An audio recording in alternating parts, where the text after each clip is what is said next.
ನಾನು ಇದ್ರ ಬಗ್ಗೆ ಹೆಚ್ಚಿನ ಪ್ರತಿಕ್ರಿಯೆ ಕೊಡೋಕ್ಕೆ ಹೋಗಲ್ಲ. ಮನೆ ಮುಖ್ಯಮಂತ್ರಿಗಳು ಕರೆದ್ರೆ ಹೋಗಿ ಮಾತಾಡ್ತೀನಿ. ನಾನು ಏನು ಹೇಳಿದ್ದು ಸತ್ಯ ಹೇಳಿದ್ದೀನಿ. ನಾನೇ ಮಾತಾಡೋದು, ನನ್ನ ಧ್ವನಿನೇ ಅದು. ಸರ್, ಈಗ ಅಲ್ಲಿ ಲಂಚ ತಗೊಂಡು ಕೊಡ್ತಿದ್ದಾರಾ ಅಥವಾ ನಿಮ್ಮ ಶಿಫಾರಸು ಪತ್ರಗಳನ್ನ ನನ್ನ ಶಿಫಾರಸು ಪತ್ರಗಳನ್ನು ಪರಿಗಣನೆ ತಗೊಂಡಿಲ್ಲ. ಯಾರು ನಮ್ಮ ಪತ್ರವನ್ನು ಪಂಚಾಯತ್ ಚೇರ್ಮನ್ ಓದಿದ್ದಾರೆ ಅದು ಆಗಿದೆ.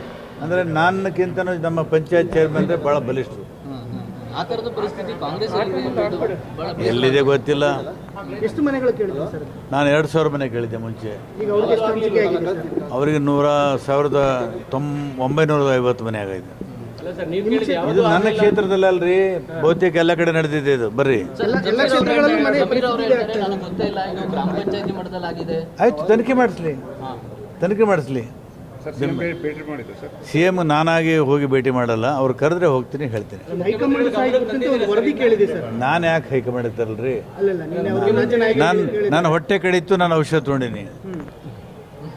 ಈ ಬಿಜೆಪಿ ಅವರು ಹೇಳ್ತಾ ಇರೋದು ಸರ್ಕಾರದಲ್ಲಿ ಬಹು ದೊಡ್ಡದಂತ ಭ್ರಷ್ಟಾಚಾರ ನಡೀತಾ ಇದೆ, ಇದನ್ನೇ ಅಸ್ತ್ರ ಮಾಡ್ಕೊಂಡು BJP ಅವರು ಏನು ಭಾಳ ಸಾಧ್ಯ ಅಲ್ಲ.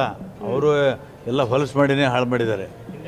ಬಟ್ ಸರ್, ಈಗ ಕಾಂಗ್ರೆಸ್ ಅಧಿಕಾರಕ್ಕೆ ಬರುವಾಗ ನಾವು ಒಳ್ಳೆ ಆಡಳಿತ ಕೊಡ್ತೀವಿ ಅಂತ ಬಂತು.